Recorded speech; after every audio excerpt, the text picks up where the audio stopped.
শুরুতেই থাকছে ঝাঁটাপেটা খেয়ে পালিয়ে এখন দেশ ধ্বংসের ষড়যন্ত্র করছে বলে মন্তব্য সোহেল তাজের।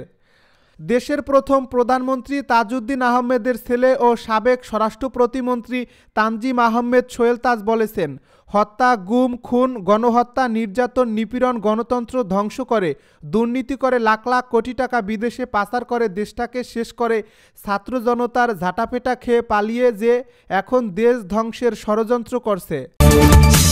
এবারে জানিয়ে দিব অন্তর্বর্তী সরকারকে যথাযথ পদক্ষেপ নেওয়ার আহ্বান এবি পার্টির।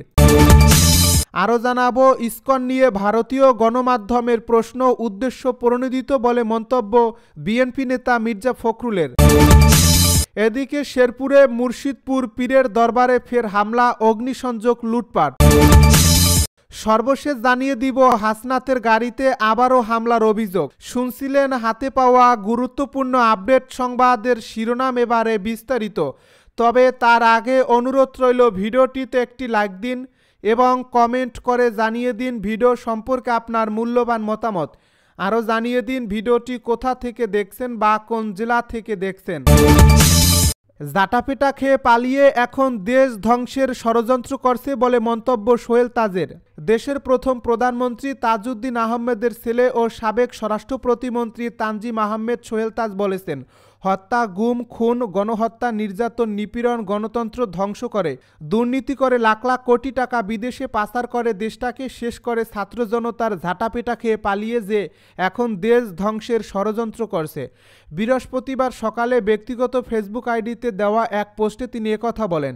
ক্ষমতাচ্যুত আওয়ামী লীগকে ইঙ্গিত করে দেওয়া এই পোস্টে সোহেল তাজ আরও লিখেন, কত বড় নির্লজ্জ বেহায়া হলে দেশটাকে এক মুহূর্তের জন্য শান্তিতে থাকতে দিবে না। প্রথমে ডিজিটাল জুডিশিয়াল কুয়ের চেষ্টা, তারপর একের পর এক অপচেষ্টা আনসার বাহিনী দিয়ে, ব্যাটারি রিকশা, নূর হোসেন দিবসের ট্রাম কার্ড, ঋণ দেওয়ার প্রলোভন দেখিয়ে শাহবাগে মানুষের জমায়েত করার চেষ্টা, বিভিন্ন কলেজে বিশৃঙ্খলা সৃষ্টি করা, আর এবার ধর্মীয় সম্প্রীতি নষ্ট করে লাশের উপর ক্ষমতায় ফিরে আসার চেষ্টা। তিনি শেখ হাসিনাকে নিয়ে লেখা মতিউর রহমান রেন্টুর আমার ফাঁসি চাই ও অন্তরালে হত্যাকারী প্রধানমন্ত্রী বই দুটো সবাইকে পড়তে অনুরোধ করেন। এছাড়া তিনি লেখেন, নীতি, আদর্শ বিচ্যুত খারাপ মানুষের প্রশংসা আমার প্রয়োজন নাই, আমি আপনাদেরকে চিনি। আওয়ামী লীগের নেতাকর্মীদের ব্রেন ওয়াশড উল্লেখ করে সোহেল তাজ লেখেন, নষ্ট পচা নীতি, আদর্শ বিচ্যুত, লুটেরা, খুনি, হত্যা, গুম, নির্যাতনকারীদের সমর্থক সবাইকে বলবো অনতিবিলম্বে আমার এই ফেসবুক পেজটি আনফলো করতে। আর অনুরোধ থাকবে নিজেদের বিবেককে জাগিয়ে আত্মোপলব্ধি, আত্মসমালোচনা করে অনুশোচনা করা। অন্তর্বর্তী সরকারকে যথাযথ পদক্ষেপ নেওয়ার আহ্বান এবি পার্টির। অন্তর্বর্তী সরকারকে কোমল ও কঠোরতা নয়, আইনশৃঙ্খলা রক্ষায় ন্যায্য ও যথাযথ পদক্ষেপ নেওয়ার আহ্বান জানিয়েছে আমার বাংলাদেশ এবি পার্টি। সম্প্রতি চট্টগ্রামে আইনজীবী আলিফ হত্যাকাণ্ড সহ তুচ্ছ কারণে নৈরাজ্য সৃষ্টির অপচেষ্টা এবং দেশের অভ্যন্তরীণ বিষয়ে ভারতীয় পররাষ্ট্র দপ্তরের গৃহীত ভূমিকার প্রতিবাদে এক বিবৃতিতে এ আহ্বান জানানো হয়। বৃহস্পতিবার এবি পার্টির আহ্বায়ক প্রফেসর ডাক্তার মেজর অবসরপ্রাপ্ত আব্দুল ওহাব মিনার ও সদস্য সচিব মজিবুর রহমান মঞ্জুর স্বাক্ষরিত এক বিবৃতিতে কথা বলা হয়।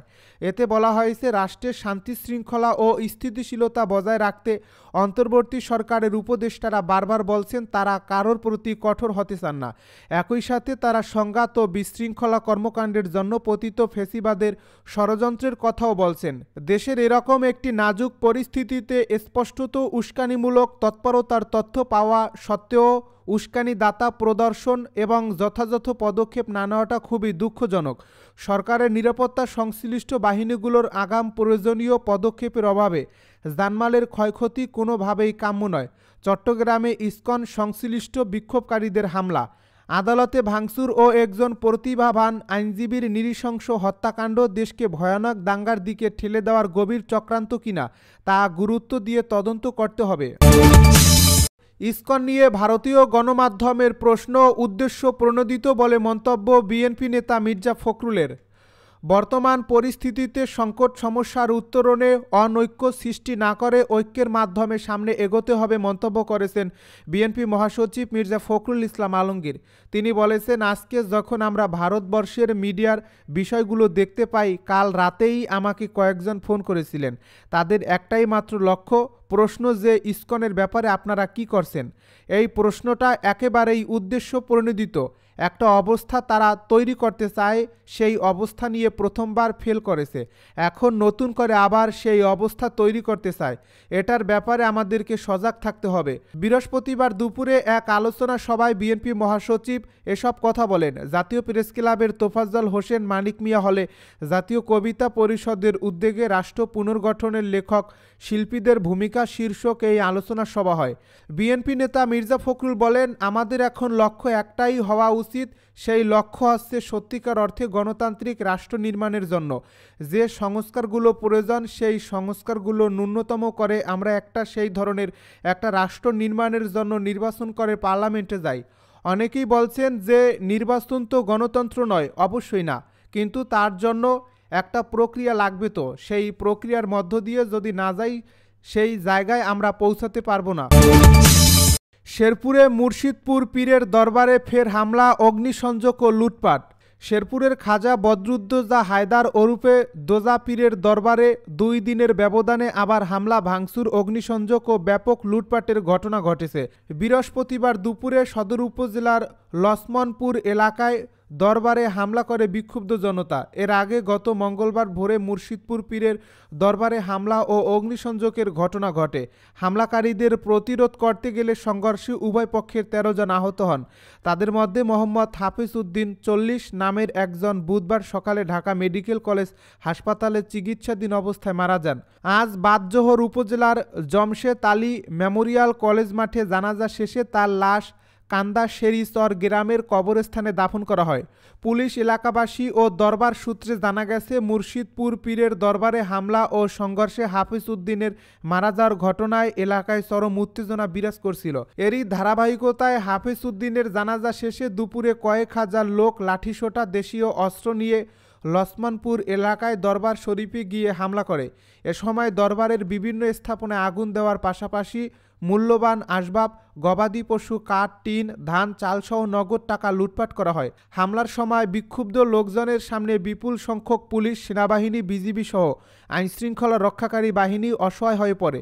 আইনশৃঙ্খলা রক্ষাকারী বাহিনী প্রথমে জনতাকে বাধা দিলেও বিকল্প পথে তারা দরবারে ঢুকে পড়ে।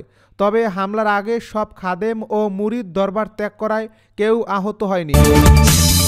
হাসনাতের গাড়িতে আবারও হামলার অভিযোগ। ঢাকার যাত্রাবাড়ি এলাকায় বৈষম্য বিরোধী ছাত্র আন্দোলনের আহ্বায়ক হাসনাত আবদুল্লার গাড়িতে আবারও হামলা চালিয়ে গাড়ি চাপা দিয়ে হত্যা চেষ্টা করা হয়েছে বলে অভিযোগ উঠেছে।